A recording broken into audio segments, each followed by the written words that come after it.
Welcome back to Loserville, folks. It's Philip Kingston, your faithful reporter, along with the lovely Tyler Wade. Hello, Tyler. Hey, Philip. Um, we are, I'm going to be traveling next week, so I won't even be here for the actual election.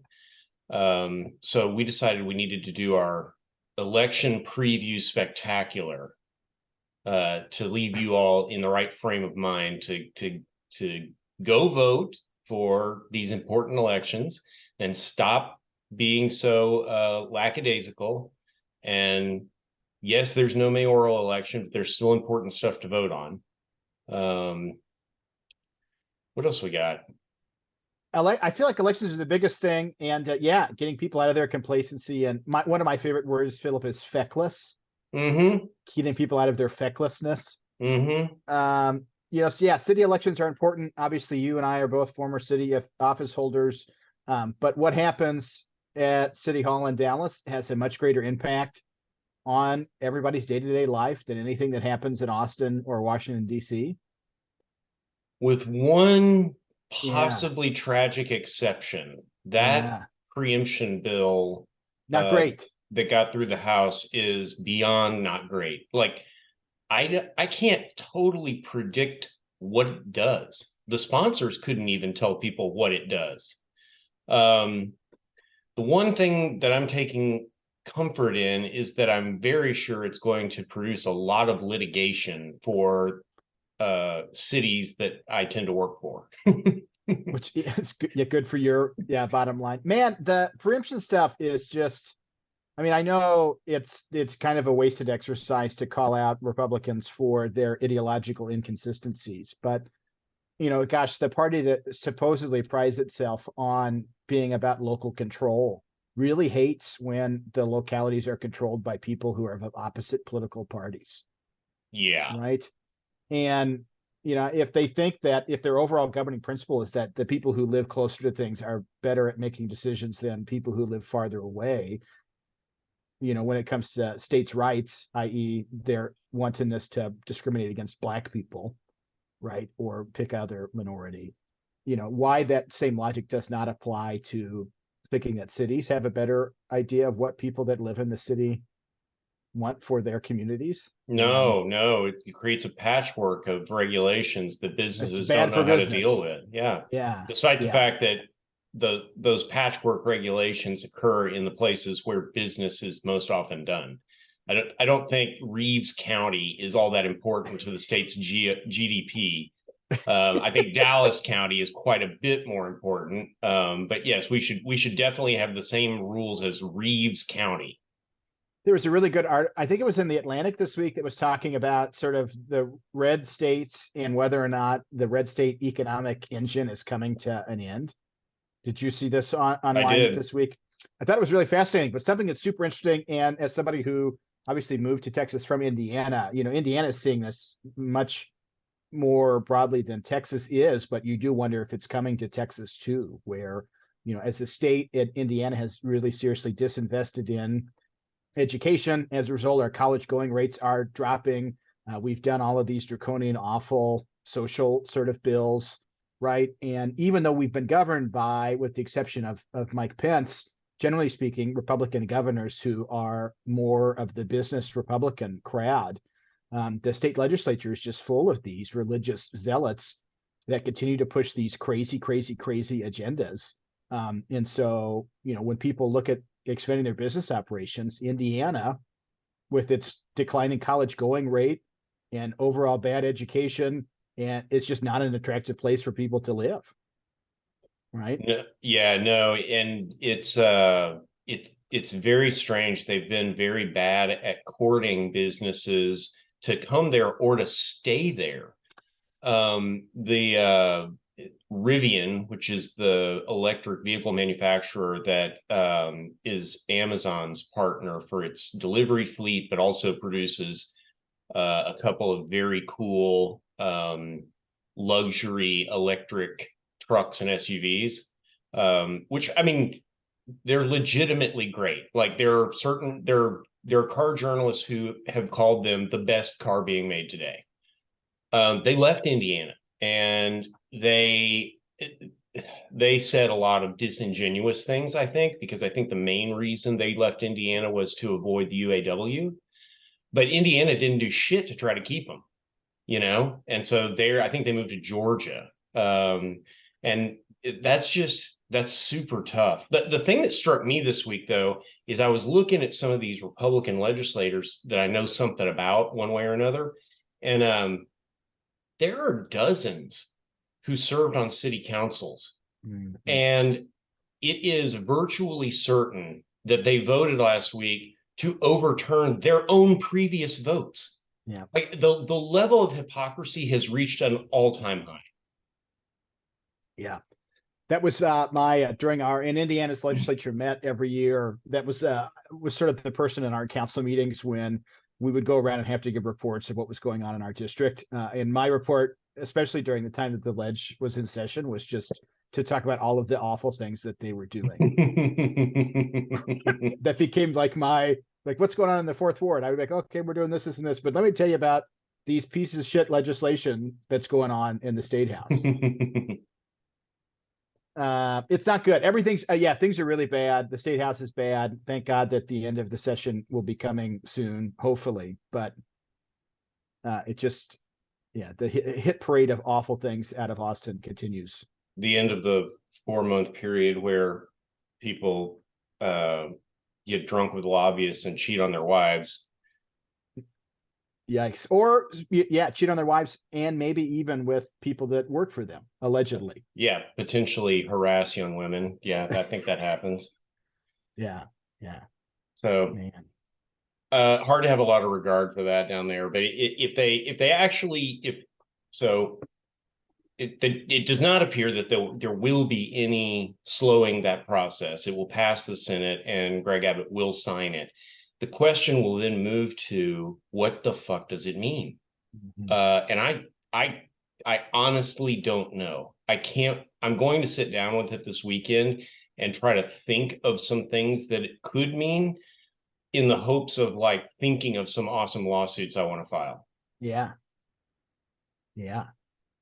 That's going to be a nasty fight to follow. And, the education one, I think, continues to be something for folks to follow. I think it'll be interesting to see, right? So they passed that Herrero amendment in the budget bill on the House side that would prohibit, sort of state fund from going to private schools. Mm-hmm. Right. But, the governor and lieutenant governor have so staked their power behind expanding vouchers that I think I don't know. I would like to think that they're probably going to get something out of it, unfortunately. But I do wonder if they don't get their way before the end of this session. The governor probably has an appetite to just keep calling special sessions until he gets what he wants, right? Maybe. He said in the past he would do stuff like that, but he has never called more than one. Yeah. And he, the funniest one I remember was in 2017. He called a special with 10 items. And under our boneheaded constitution, he gets to limit the topics for the special. And he went over. They had a month-long special session and he got nothing, just nothing. And so part of what that does is it turns off even his own party members in the legislature, because the ones who aren't, the ones who actually do love their families, or the ones who have fucked so many people in Austin that they actually want to go home, they don't like being held over. And so I think he is the least popular governor among legislators in his own party that I've ever seen. It's bananas. So maybe, that I think comes down to a negotiation between the House and the Senate. Nobody's going to want to spike the entire budget, because that will produce a special. Even though Dan Patrick seems willing to do that, right? He says he is. Yeah.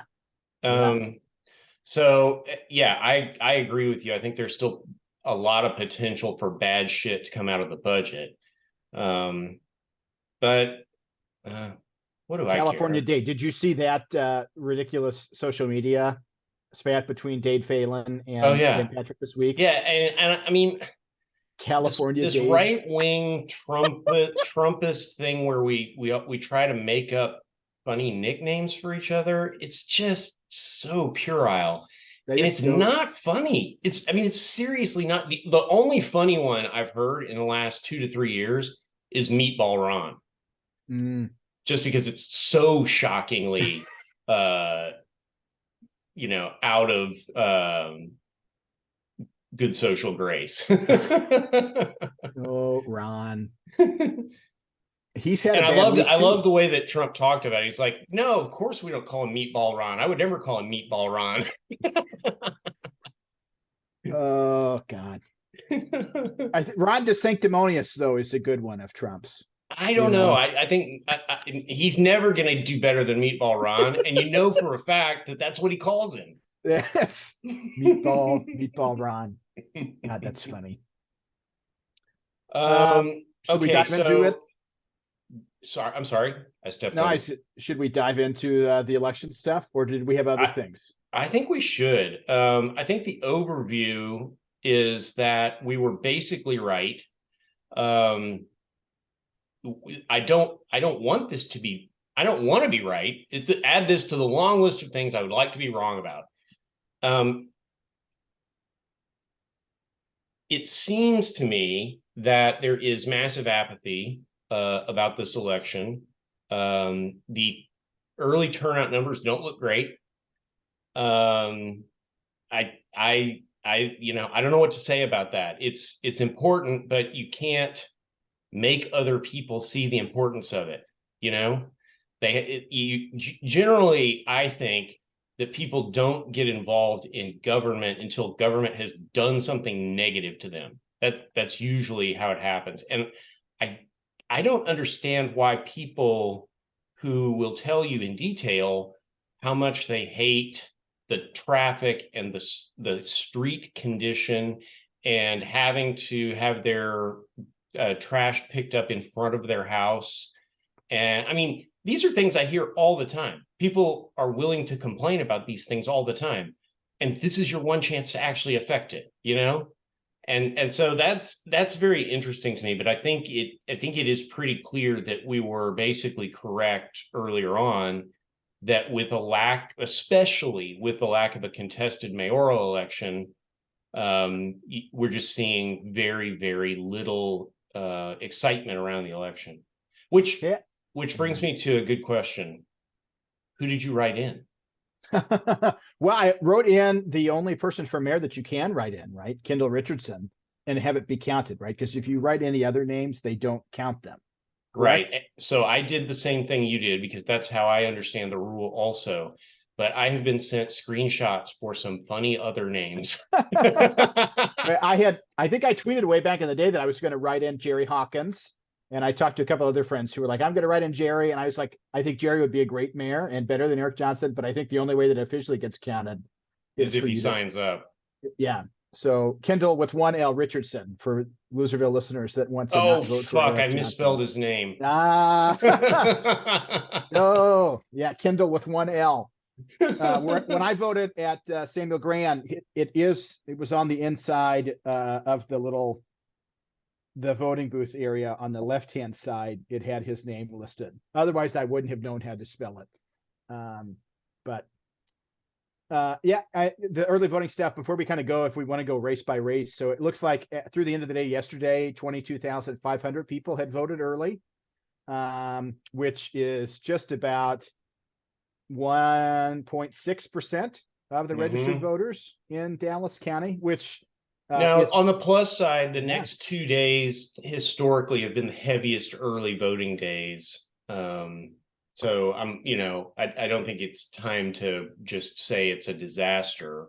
So for folks who have not voted yet, it looks like polls will be open from 8 o'clock to 5 o'clock again tomorrow, Saturday, the 29th, depending on when this goes out, noon to 6 o'clock on Sunday, the 30th, and then from 7 a.m. to 7 p.m. on May 1st and 2nd. And then election day is the obviously 6th. Saturday, May the 6th. And, just one more time, because I can't help myself. I know there are lots of people who like to go to their polling place on election day and they see their neighbors and they see, a form of civic life that used to exist in the United States and is long dead. But don't fucking do that. Don't fucking do that. Go vote early, please.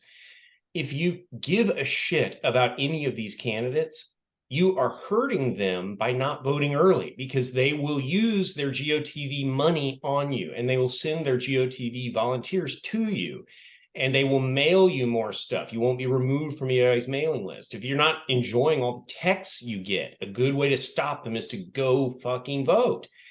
And if you really are going to be too upset about not seeing your neighbors on election day, just go to your goddamn poll. You can just hang out there. Go vote. Before we do the civic engagement piece, did bring up something, Philip, that I have found interesting, and we've not talked about on the pod since I have been on.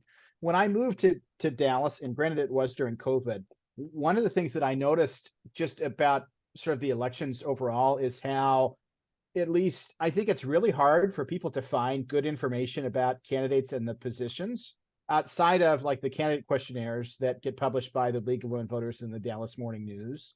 And if you're a member of groups and know about candidate forums, they're out there, but the people that know about them, I feel like, are very few and far between. You have to be really, really plugged into your neighborhood to know when there's a candidate forum happening. And that's something that is really different for me in moving here. It's just how little opportunities there are for those sorts of things, that at least I feel like, as somebody who's really politically attuned, I don't really know about any of them that happen on a really regular basis. Well, Monday Night Politics is a grassroots group that has tried to make these regular. And they do a good job. There are some good people in that group, and when you actually, and they tend to host some of the more harder hitting forums. They're not debate style, so you don't get that, but they ask pointed questions and they are not scared. And so I like that about those people, but just like all the rest of us, COVID just fucked them up, And so we don't have a real infrastructure of promotion of local elections. It's up to the individual campaigns to promote stuff. And I think that the candidates, I'm subscribed to all of their social media. That I should be the easiest person for them to reach. And I don't see them promoting their own forum appearances. Yeah, right. Not very well, right? And I'm even shocked that, but like KERA could easily do a debate series. Yeah. Right. And that would be very much in the lane of the stuff that they do. Right? And they have the personnel who have the skill to conduct an actual debate. Most of what the candidates are going to are neighborhood forums where they're given a short opening and a short closing, and then they just each one answers the same question in turn. And there are tricks you can use to turn that into more of an exchange. And certainly I have a treasured video of me destroying somebody, during one of these things, even though I was theoretically limited in what I was supposed to answer. But if you have a really like a professional journalist and somebody who's adept at interview, having some back and forth and making people go a step deeper than what they put in their stump speech, I think that's valuable for voters, especially because the LWV questionnaire and the morning news questionnaire, especially if you read them together because they have different questions, gives you a very good picture of who you're thinking about, but you are getting their words in exactly the way they want them presented. And it's definitely worth testing that stuff out, because people will say all kinds of things that they can then later claim that you misunderstood, when they do something that contradicts your expectation. Yeah. Yeah, it's just surprising. And I don't know the campaign to start behind it, but I've just been disappointed because I do think between the morning news, KERA, Romer, I think you could get people behind doing more of those really legitimate candidate conversations, but it's hard and we don't get good. I mean, the governor's race doesn't model it well either. Governor Abbott will only do one debate and have it be on a Friday night when everybody in Texas is watching high school football because he doesn't actually want to debate the issues, right? Well, true, and there was no way. I mean, it was not going to be beneficial for him. So, in some ways, I understand Yeah. his thought process. But as voters, we ought to hold that against him. It's just that we don't. Yeah. Like that Uh, kind of sucks. But yeah, I do think that public institutions owe duties to the public, and one of the duties is to promote democracy. I guess. I mean, this is how I was raised, and I think how you were raised, but maybe it's not true anymore. Maybe we would just prefer fascism. yeah, at least some people I think definitely would, depending on who the fascists are. Okay, enough of Philip and I making everybody sad, talking about the state of democracy in Dallas County. Do we want to go in these district by district? Is that the best way to go? Yeah, but you want to go? Do you want to go 1 to 15, or do you want to go 15 down to 1? See, I think maybe we go.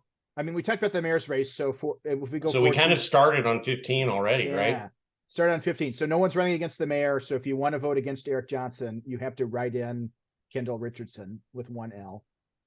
The mayor will win.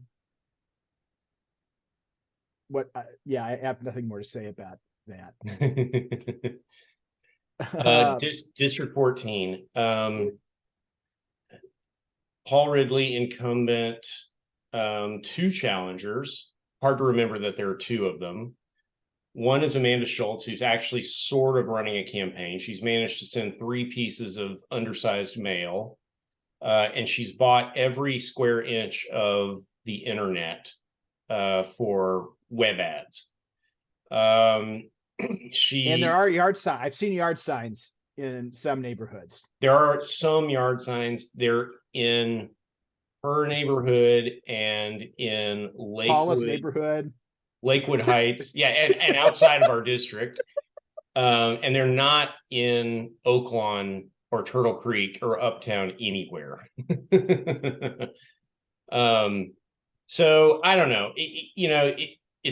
It's way easy to make assumptions about how a race is going. And I don't want anybody who cares about District 14 to be discouraged from voting.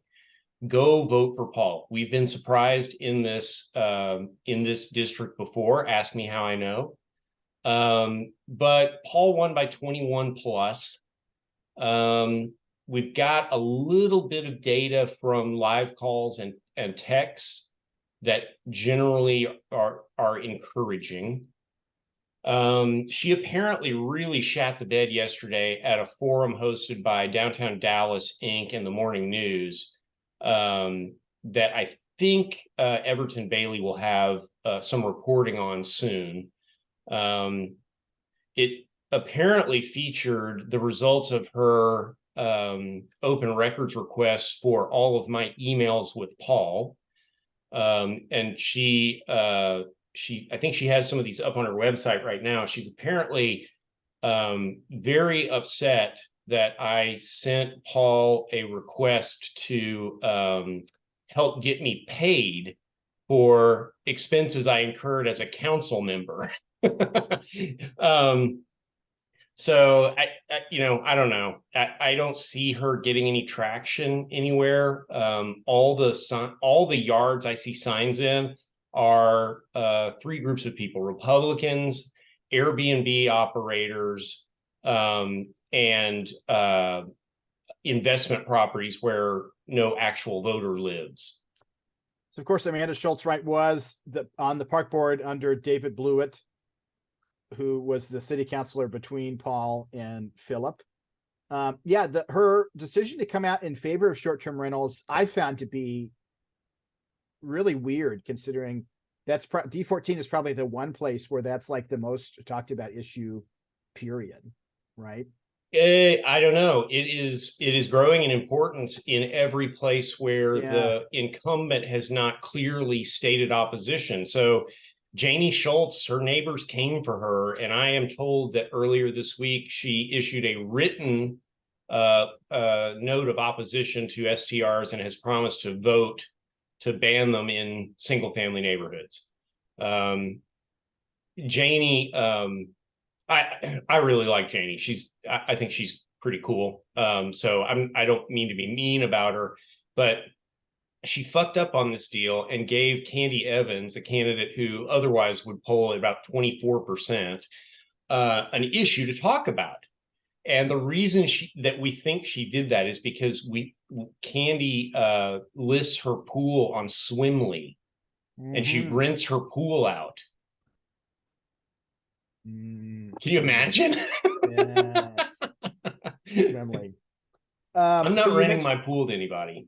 uh, so we mentioned Amanda has the backing of the Police and Fire Association's Real Estate Council, Apartment Association of Greater Dallas, Black American Futures PAC. What the hell is Black American Yeah, Futures PAC? I have no idea. I saw that and I just don't know AstroTurf. what that means. That's Probably AstroTurf. a fake AstroTurf organization. Paul, we think has done a great job, is super intelligent, right? Very smart guy, has a really good skill set, has, I think, been a fantastic counselor for 14. And then the other candidate in that race, like we said, it is easy to forget, is Joe Miller, who's like Methuselah, as near as I can tell. And is Scottish, which you can tell from his accent, but then he also says, I'm from Scotland. And then his other thing that he always says at every appearance is, it's Miller time. It's Miller. Well, there you go. So he's a retired engineer who is over 80, I think, never sought a public office before, doesn't have a campaign website, has not raised any money for his campaign. Didn't He has answer the been, morning news questionnaire, did he? uh, I think he I didn't. think he did. Well, or maybe not great answers. Oh, okay. He did. He provided some, not many. Okay. Um, and then he has, though, been endorsed by the Dallas County Republican Party. Well, that's weird because on their list of candidates, didn't they single out Amanda as being the candidate for change? I need to find out. I tried to spend as little time looking at the Dallas County Republican Party. They had some kind of publication. I think they just put it up on their website and on their social media where they basically invented reasons to vote against every single incumbent except for Kara. So no, on their website, yeah, he is their official endorsee. Okay. Place 14, Joseph Miller. That's D14. People should vote. Definitely vote. Don't just assume Paul's going to win. Well, We and think Paul's going to win. the thing, the thing about District 14, I was talking with Melissa about this at lunch. It's the center of gravity for the city. It's the densest, richest, most economically productive, fastest growing, fastest rate of new business formation, fastest rate of construction of any district in the city, despite being geographically less than a tenth of the size of the largest. And that's because of population density. But we had this discussion during redistricting. Lots of people drew maps that would have taken the Oaklawn plan, PD 193, which is has been the vast majority of Dallas's growth in the last 20 years, and put it in different districts or divided among districts. And as somebody who's represented that area, let me tell you how much you need to read the short story, The Ransom of Red Chief. It is the most complex piece of zoning I've ever seen here or in any other city. It has some of the most complex social relationships and arrangements in the city. It takes damn near a lifetime to figure out how to govern PD 193 effectively. And what we saw, when Amanda was on the park board, is that she was willing to give away public assets to private operators. And the person who appointed her was willing to just run over PD 193 and not really respect the zoning that was there. And that's some bad shit, and it's the kind of thing that will cause those people who live over there to really get riled up. And so D14 is super important. It's the most important. And I know I say that as a biased person, but it's not close. However, whatever metric you want to put on it, it's the thing that will determine the future of Dallas, at least as an economic entity. As you mentioned Amanda's website, I did look at the problematic Paul section of it. And she just doesn't like you at all. I know. It's in a weird, obsessive kind of way. Well, those are my words, not Philip's. But no, I think it's true. I don't really understand it. She I'm not sure if I told this story.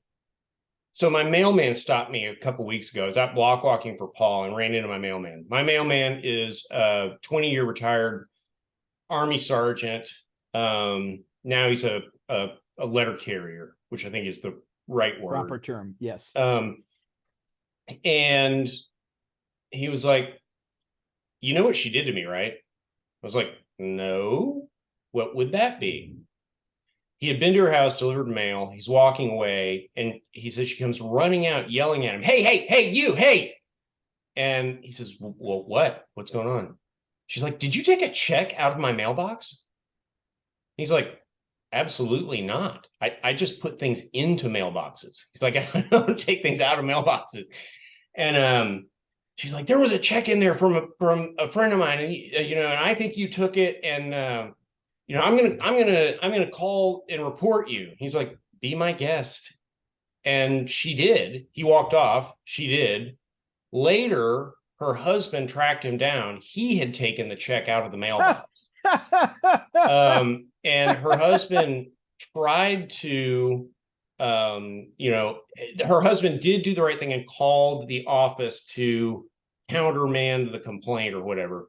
But he tried to apologize to our mail carrier, and that guy was like, "Well, maybe if your wife wants to apologize." And so Corey is my letter carrier's name, said every time he's around, she like darts away, has avoided him for years. That's wild. Yeah, you can't be mean to the postal carriers. I really don't think you can. I mean, if you're a person who is believes in good government and the power of government, then you think that the postal service is an indispensable service for Americans. And if you're a person who hates government and wants to tear it down, you think postal workers have automatic weapons. And in either instance, you should not be mean to postal workers. No, they're good people. Even though they're not supposed to take gifts for the public, leave them something at Christmas time. They're good workers. Okay, that's 14. 13. Gay Donnell Willis is the incumbent there. She faces a challenge from Priscilla Shacklet. Does she? Priscilla Shacklet has been a real estate agent for 12 years, has lived in Dallas for a decade, has served as an election poll watcher and a precinct judge, among her qualifications, and has been talking a lot about, all of the crime in Preston Hollow, all of the concern about crime in Preston Hollow, which Preston Hollow seem real. I've not looked at the numbers, today. But I don't. I mean, yeah, probably. Actually, there's probably a lot of crime there, but not what they're talking about. I don't think. If I had to guess, there's probably a lot of white collar crime that's happening. Yeah, that's probably the epicenter of insider trading in Dallas. if we wanted to play that game, but I don't think that's the kind of crime that they're talking about. I think Gay's done a really good job, right? She's been a great asset to the council. Has done a lot of work in sort of what the Vickery Metro community, has done some work with the Dallas Truth Racial Hearing and Transformation Group, worked with the Turtle Creek Conservancy, has been, I think, an effective member of council. We definitely Yeah, think I she's- mean, this is a really obvious one. Like she's there. There are ways to criticize Gay if you don't agree with all of her policy takes. She is one of these people who believes that human trafficking is happening all the time, and is a big fan of giving police millions of dollars to hunt down a crime that isn't occurring, or is very rarely occurring. Is probably the better way to put that. But uh, you know, it's not our district. It's not a progressive district by any stretch of the imagination. And she has managed to be a moderating force, very similar, I would say, to one of her predecessors, Anne Margolin, who I think people really like. And I think in memory, Anne Margolin's tenure has become even more impressive, given what those people suffered under Jennifer Gates. So I think she's a return to, and before Anne, there was Mitchell Rosansky, very conservative dude for sure, but a very pragmatic guy who is one of the few people who would form a coalition with Angela Hunt, for instance, to do really good government stuff, treating the office as truly nonpartisan and making things work. And I think that's basically Gay. I think it's impossible to say she's bad. And I think it just depends on how much you agree with her, how good you think she is. her opponent has also been endorsed by the Dallas County Republican Party. And is a swirling red hat trumper.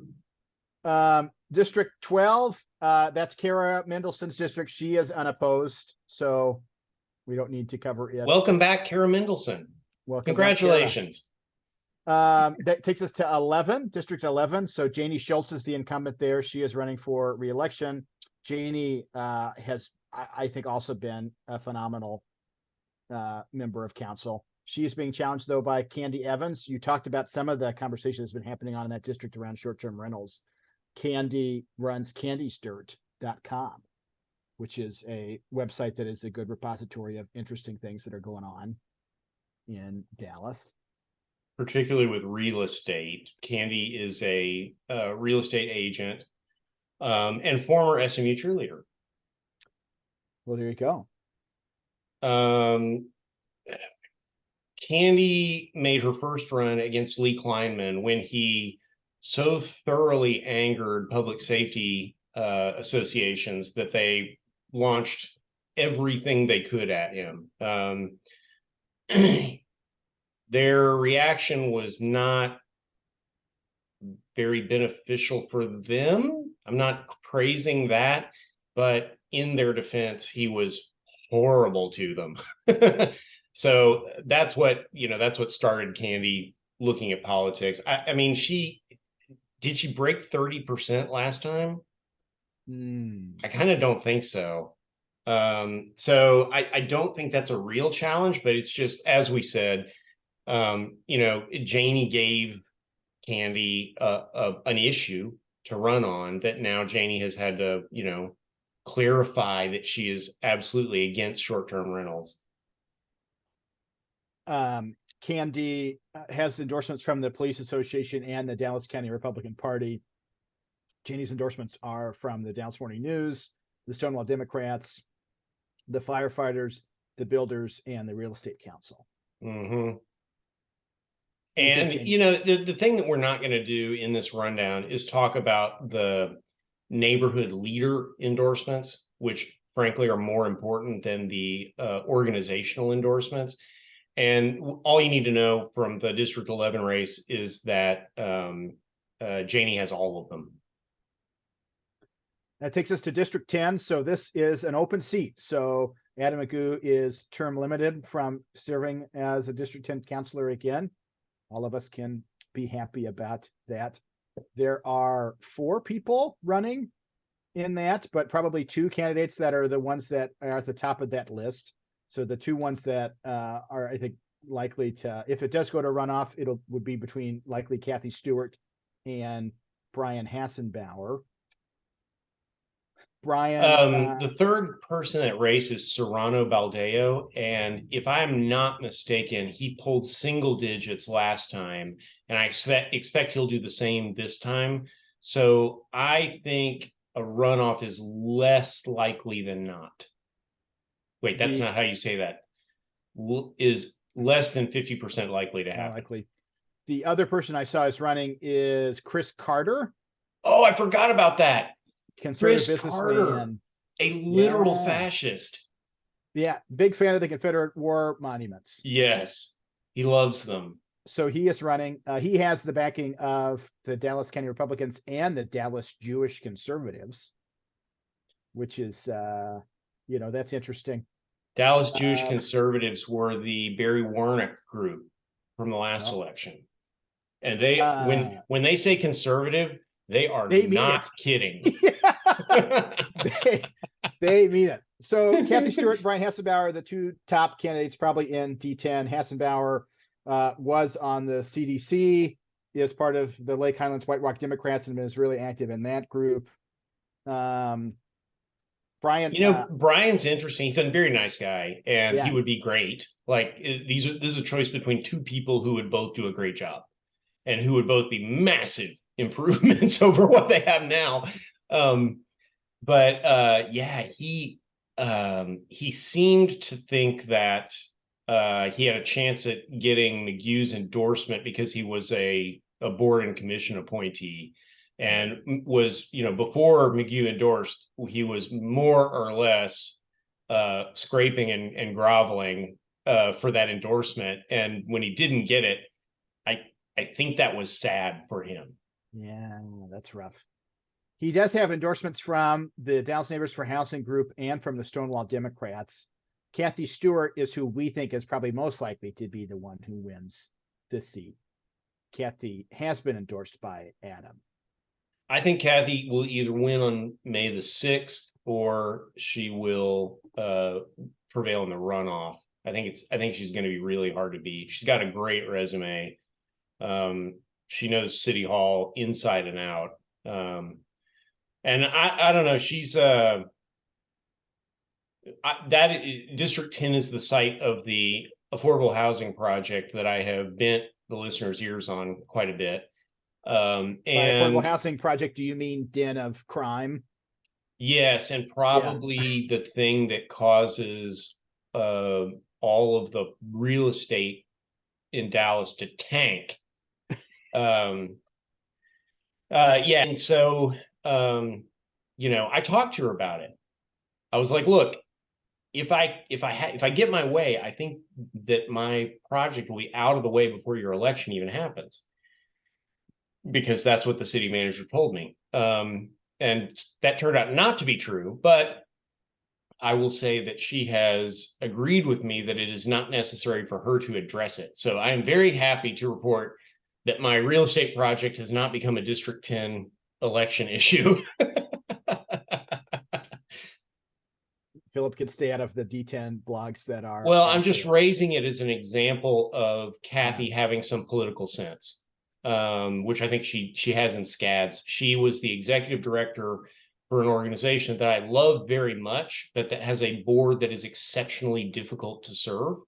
And this is kind of the similar resume as Gay Willis, who was the executive director at the Lee Park Arlington Hall Conservancy back before we got rid of Lee. And that's a tough board to serve. And so people who can do that, who can manage boards that are, rich people who think they're always right, that's a serious political talent, I think. That takes us down to D9. So Paula Blackman, of course, the incumbent there in District 9. She does have a challenger in Kendra Denise Madison. Who has not been seen or heard from, has she? Yeah, and did not really even fill out, or didn't really spend a lot of time on the morning news or the legal women voters questionnaires. I haven't seen a single sign, and I've been over there. It seems like she, uh, yeah, is concerned about there being unhoused people at White Rock Lake. Seems I to am be too. her. Yeah. But my solution is to give them housing, not to chop them to bits. Or arrest them, right? That was Yeah. the other one that was suggested. So we think Paula will win in a landslide there. Paula really, the candidates last time weren't great, but they did have money and they spent some money and she fucking kicked their asses. I can't believe anybody ran against her. And I was, if folks have not listened to it, I do encourage people to go back and listen to our interview with Paula. I thought it was a phenomenal interview. And I found out about a lot more things than I even knew that she was working on at City Hall. Yep. And left away from it being super, super impressed. Well, she just Uh, had more ideas than you and I had heard of yet. And mhm. if she's serious about pursuing them, they sound great. That takes us to District 8. So Tanel Atkins is the incumbent there. And he has been in that job for a long time. He seems to have a hold on that seat. I don't think there's a lot to talk about here. Tanel, I thought the morning news endorsement of him was not entirely founded in fact. But there's a reason for that. It's because they think he's just going to win. So they're trying to find nice things to say about him. And it's not like Tanel's terrible. I like Tanel. He's definitely voted right sometimes. But the major thing that they continue to point out is, development down there seems to run through him, which means there has been development, but then there has been roadblocks to other developers, and it seems to depend on who you are, which isn't great. And then there's the environmental stuff. No one can argue that Shingle Mountain would have taken as long to clean up as it did if Tanel had been really committed to getting it cleaned up. And so I think that's just a real ding on him. I don't think that he's been, at least on that issue. I think anybody down there could notice that he didn't do all that much. He kind of came along afterwards and cheered for the cleanup, but I think that's very different. I mean, because he had already served a full 8 years in the seat with that thing sitting over there, and then another 4 years in the seat in his second round at City Hall without ever actually doing anything about it. And it's people like Jim Sherbeck and Robert Wolonsky and the next door neighbor, I forget that woman's name, who are the ones who made this happen. The cleanup, that is. He does have two challengers, Devontae Peters, who apparently was involved in the lane plating community advisory group, which worked as a liaison between the neighborhood and around the plant and the EPA as they worked for cleaning up a Superfund site, and also claims that he led efforts to rename a portion of Lamar Street after Botham Jean. Devontae's telling the truth about both of those things. Okay, there you go. Yeah. And then Sabrina Brenham is the other candidate, business owner, volunteer with Parkland Healthy Start, member of the NAACP and Dallas Infant Mortality Group. I don't know Sabrina really well, but I know of her, and I know Devontae fairly well. And here again, if you're in District 8 and you're listening to this show, first of all, I don't think you exist. Maybe you do. These two people are perfectly credible. I think they would do a great job in the seat. But based on just looking around at the level of interest they've been able to generate in their campaigns, it doesn't seem like they're mounting that much of a challenge. Devontae also ran last time, correct? Correct. Yeah. Okay, that takes us to 7, which is, I don't know, often is sign of silly season, but seems to be less silly this year. Well, yeah, again, go back and listen to our talk with Adam Bassel duo, which I thought was wide ranging and very fun. But you know, the takeaway that I think you and I had from that, Tyler, is that unlike the last several times District 7 has been contested, there aren't that many challengers. It's very weird when you have like 3 challengers and it's like, wow, that's not a lot. But they don't seem to be putting up much of a fight. No, Okima Thomas is one of the opponents. No forms or questionnaires that she submitted. Tracy Dottie Hill, who lives in Buckner Terrace, a real estate broker, member of NAACP, volunteers with Dallas ISD, and is a Democrat precinct chairperson.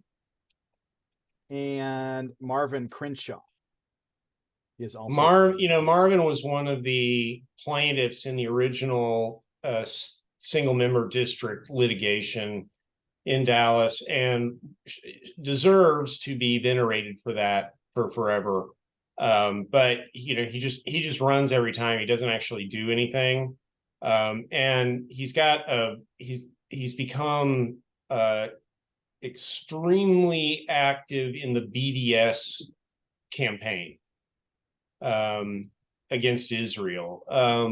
And I certainly want Israel to be nicer to Palestinians. I don't know that BDS is really a great I don't think it's a great campaign, and I certainly don't think it's something that needs a place on the Dallas City Council. Let's see, that takes us to 6.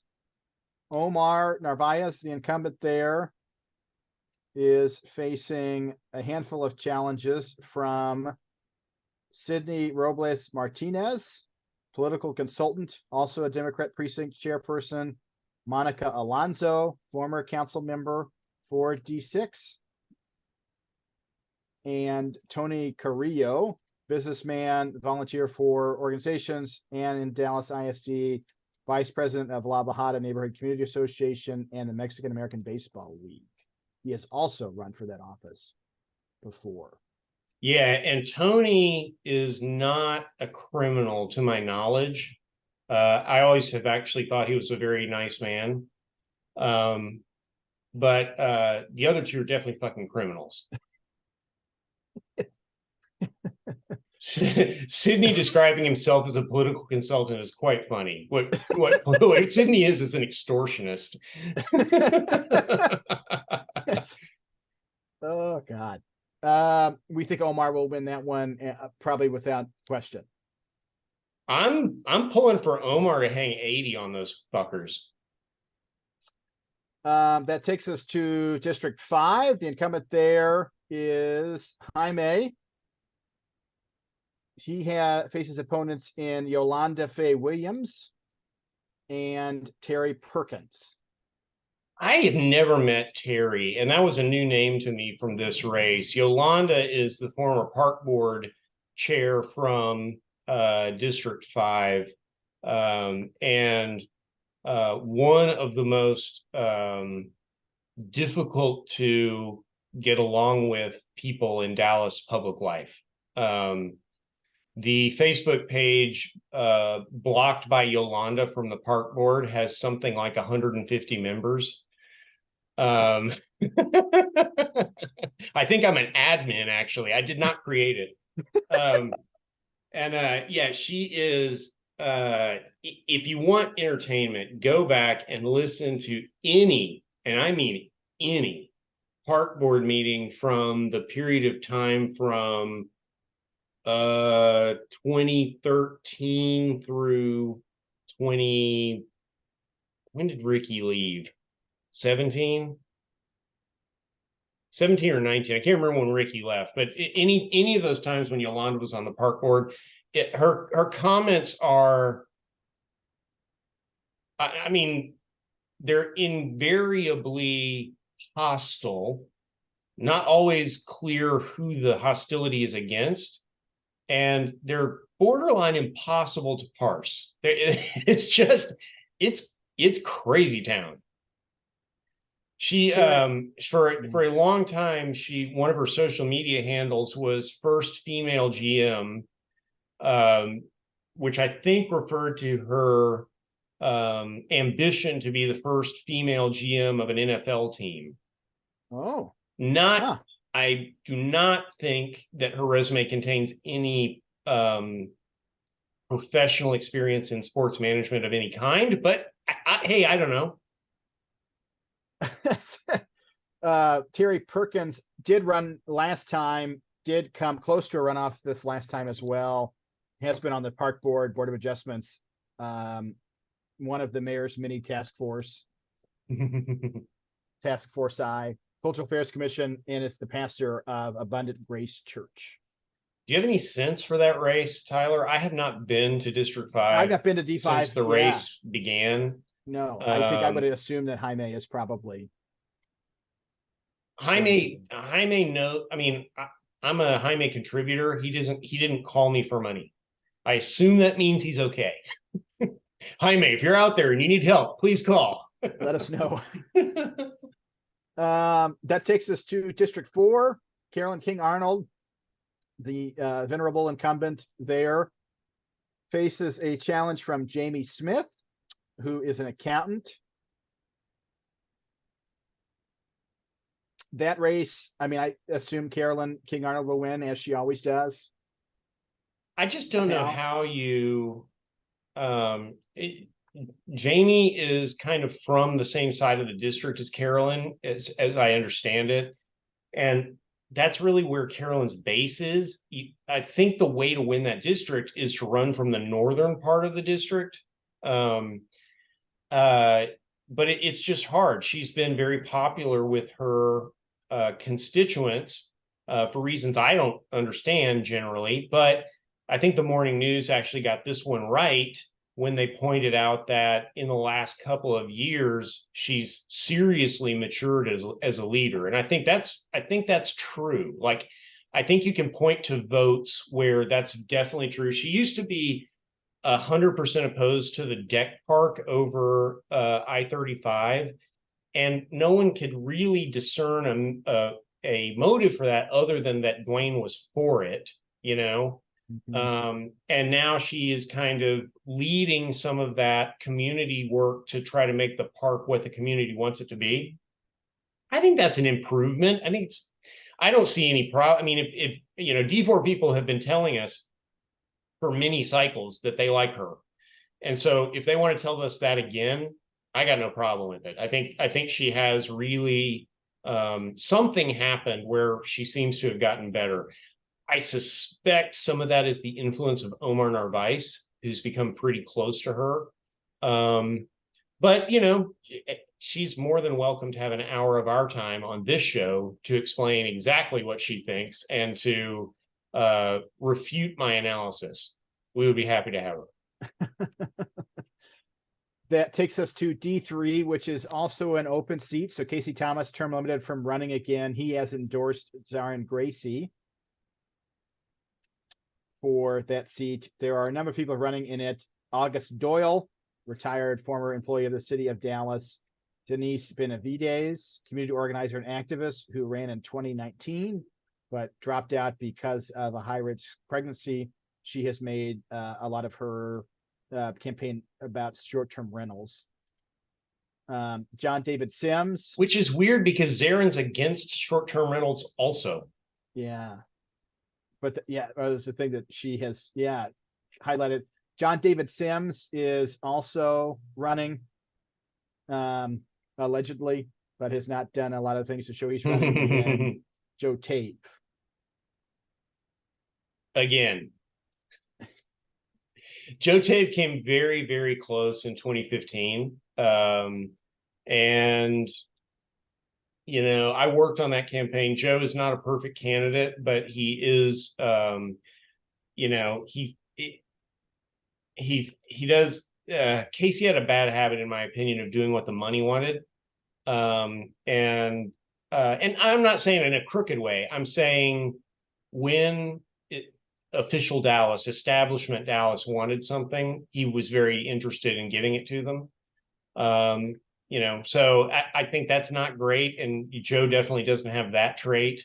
But I think Zarin is the best candidate on paper and probably has the best chance because of his resume, but also because of Casey's endorsement. And Zarin was a long time MWBE coordinator for the city of Dallas, and I thought did a great job in that role. Texas is very difficult to do preferential procurement and hiring to try to include, historically disadvantaged businesses, and he managed to do some creative stuff on that front. So I think that's good. He's been wobbly about LGBT stuff because he is a pastor at a fairly conservative Black church. But this will not be a surprise to any Black listener that's just kind of the state of play in the Black church these days. So I think he wins. Whether he can win without a runoff looks pretty tough. I don't know. I hope he can, but if he needs a runoff, then probably I'll go help him. That takes us to D2, where I live. Jesse Moreno, the incumbent there, is facing an opponent in Sukbir Kaur. I have never heard her name pronounced, so I don't know. Yeah, I don't know either. She moved to Dallas from Euless, works in customer service. He is endorsed by the Dallas County Republican Party. Jesse, I think, has done a fairly good job, right? In representing District 2. I don't know that I find myself agreeing with him like 100% of the time. He sold out to Harlan Crow, which I think is not helpful for him, but I think he doesn't have to worry about anything because you can't win as a Republican in District 2. Yeah, Harlan Crow. Boy, that guy, he just has had a tough time, Yes, he's a victim. He's a victim. And I went on Twitter about this. I don't want to deviate, but did you find it wild that they had Kevin Sherrington write that piece about him in the morning news? Yes. I was reading that on Sunday and I'm like, this really a sports guy? We thought that was the best person to write the Harlan Crow, I don't know, apology, not apology. I'm a victim. It was weird. Everything about that was strange. And the sit down, I forget the journalist who did the sit down interview with him. That was weird too. I wouldn't call that hard hitting. And look, he's just a guy that likes collecting, artifacts of, crazy, awful leaders, just like anyone does. Who among us doesn't have, statues of Hitler? I think a lot of his friends have tried to create kind of very, very flimsy apologia for him. And I'm not his friend. I am a friendly acquaintance of Harlan. I have spent time with Harlan. Have you been on the super yacht? I was not invited on the super yacht.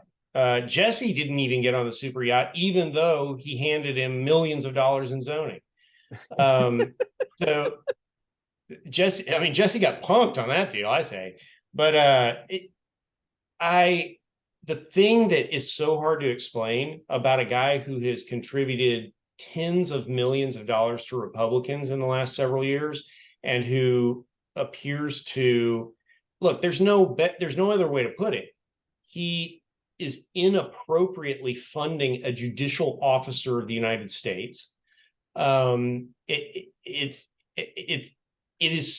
looks so much like a supervillain or like a cartoon villain that it's impossible for people to believe, I think, that Harlan is just that fucking naive.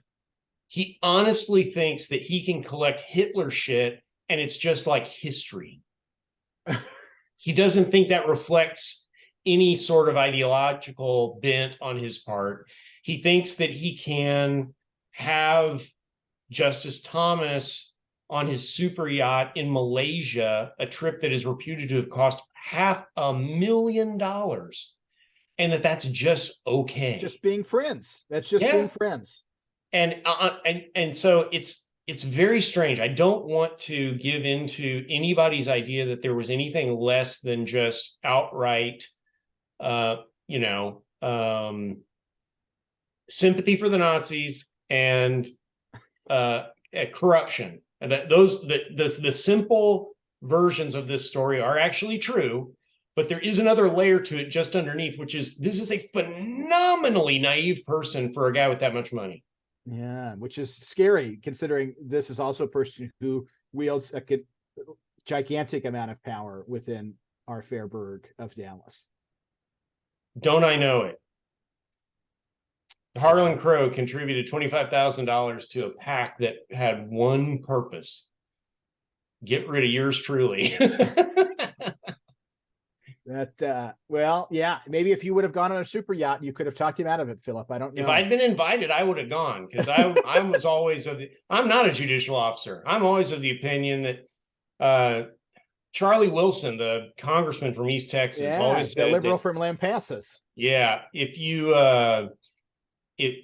can't take their money, drink their booze, sleep with their women, and vote against them in the morning, you got no business being in Congress.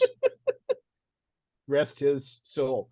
That takes us to D1, which is probably the race that has garnered the most interest. And without having any data, I don't really know, but it seems like the one that's probably the closest.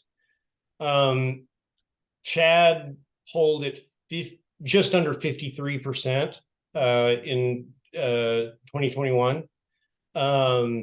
He's done a lot since then to make sure he didn't have another scare, but you have to assume that there are voters in that district who are going to vote against him again. So we are big Chad fans. In terms of policy stuff, he's the most active on council. So I don't know, man. I want him to win. I have tried to do everything I can to make that happen. But he's up against a candidate that is funded by Domingo Garcia. Now, apparently, he's being funded by a PAC that Domingo we think, has heavily funded, far in excess of the campaign finance limits. And the PAC has spoken favorably of both Mata and Mariana Griggs.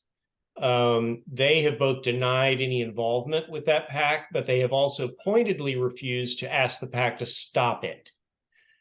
So this is some grade A bullshit, and I don't know for a fact that it's Domingo funding it, but whoever is funding it should fucking cut it out. It's really, really dishonest shit. So the two candidates there, Mariana Griggs, who is very online, lives a very online, active social media presence. Which fortunately has kept her from block walking. She is the ex-wife of Scott Griggs, who used to hold that seat and unsuccessfully ran for mayor. And Albert Mata, who is a community activist and organizer with Somos Tejas, who definitely, I think, was a big part in trying to generate more, I don't know, involvement from the Latino community in Oak Cliff in the WOCAP plan. I think that'll be a really interesting race to see what happens. Part of me wonders if by having two people running against Chad, if they aren't just giving it to Chad, right? There's probably a Chad vote and an anti-Chad vote. And by splitting the anti-Chad vote, does that just sort of clear the way for him to turn back a runoff? I don't know. I think that's right. And I also think we've mentioned this before, both in his last election and in this one, his opponents have relied on messaging that's really easy for him to dispute. Like they're saying he doesn't work for affordable housing. Bullshit, man. The guy's done more for affordable housing than just about anybody. That's just absolute bullshit. And in the last couple of years, the other thing that he says is that they don't, he doesn't represent them. Well, Albert Mata worked on this WOCAP thing, right, with thousands of other people, and they all got exactly what they fucking wanted. So what is Albert Mata saying? Yeah, it's definitely a tough road for him to pull. let's see, of the districts or the endorsements, they have been sort of somewhat evenly spread. So Chad has the endorsements of the Dallas Neighbors for Housing Group, the Stonewall Democrats, the Morning News, the builders, the firefighters, the police folks, the apartment folks, the Metro Texas Association of Realtors, and the Sierra Club. Mariana has endorsements from the Dallas County Republican Party. And Albert has endorsements from the 23rd Senatorial District Tejano Democrats, the Mexican American Bar Association, and Giovanni Valderas. If I say Albert Mata's campaign is 100% about identity and 0% about policy, I don't really give a shit if he's offended. So that is your council districts 1 to 14. I think we feel like all of the incumbents are likely to win. I think we feel like the current, the open races who the current office holders have endorsed in those races are likely to win. And if you notice, the Morning News agrees with us. They do. At least that's who they picked, I, which is a weird place to be in, to agree with the editorial board. it made me question myself. That feels yucky. There are 2 DISD races too, including a big one that is in our part of town, though across the street from me. So DISD District 2, which includes Lakewood. Are you Uptown, in 8? North Dallas. I am in 9. Dan Mitchke? No, 8. 8. Justin. Justin Henry. Yes. Whatever number he Wait, is. no, that's not 8. Justin is 9. You're in 9. I think it's 9. 8 is Joe. So there are 2 contested races in DISD school board races. District 2, which includes North Dallas, most of Lakewood, and Uptown, has a handful of candidates that are running in it. Kevin Melanson, Jimmy Tran, I'm with Jimmy, and Sarah Weinberg. I'm not with you. I shouldn't say that. That's just what his signs say. And Sarah Weinberg. I met Sarah Weinberg last Saturday at a tennis match over at Cistercian Prep. Had a good conversation with her. I met her on Monday when early voting started, and she shook I was trying to talk to somebody else, and she was trying to get my attention. And she said, "Oh, are you voting in DISD?" And I was like, I didn't mean to be mean, but I was like trying to divide my attention between 2 conversations, which I can't do. And so I just looked straight at her and said, Melanson. So Kevin, it was horrible. I felt so bad. Kevin is a former teacher, currently is an executive director of a nonprofit, Teach Plus Texas. He is on the board with Commit and the Dallas College's School of Education, Educator Collective. Has also done lots of work within Dallas ISD, has a lot of really strong credentials, right, for that job. Is a DISD dad. Is a DISD dad. Jimmy Tran. It's important to point that out because Jimmy Tran keeps saying that he's the only person in the race with kids in the district, which is not true. Jimmy Tran, entrepreneur, member of the Dallas Economic Development Corporation, was on the bond committee, does have children in DISD schools. Feels like, yeah, I don't know. And then Sarah Weinberg, the other candidate who works with United to Learn, has been involved with KIP, member of Leadership ISD's fellowship class, was Dallas Community Fellow of the Year, worked with SMU's Bud Center for Involving Communities in Education, is from more of the sort of, I guess, typical, what I would call sort of Republican education reform crowd. Seems to be. Okay, yeah, 100% agreed. But did you notice Melanson has all of the reform endorsements? Yeah, right. Which is interesting. Yeah. So Dallas Kids First, Educate Dallas by the NEA as well. Weinberg's endorsements are from, was given a B rating from Dallas Kids First. Yeah. And she has the backing of Dustin Marshall, the incumbent. And, there are neighbors of mine who will disagree with me, but I don't think I would not want to be endorsed by Dustin.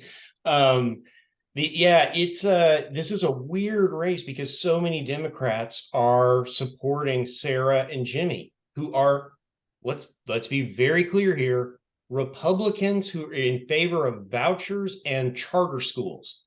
There is only one public school advocate in that race. Yeah, that is going to be a really interesting one to watch, right? I think I don't know. There are I've seen a lot of Sarah signs and a lot of Jimmy signs in my walks around the neighborhood. Accurate. And Sarah got the endorsements of Nathan Johnson and John Turner, which caused me to actually do kind of a spit take. I wish I had not already poured myself a drink when I got the mail. And I texted both of those gentlemen, and neither one was real anxious to give me a substantive response to what they were doing. Mm. It's a nonpartisan race, so there's cover for people to say, "Oh, I'm not endorsing a Republican." Let's be fucking real, people.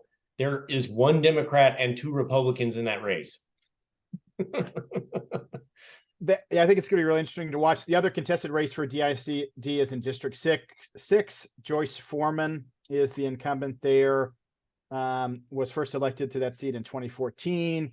Has been involved in the Greater Dallas Chambers Executive Committee, the Dart Board, El Centro. Had an office company for 30 years as well.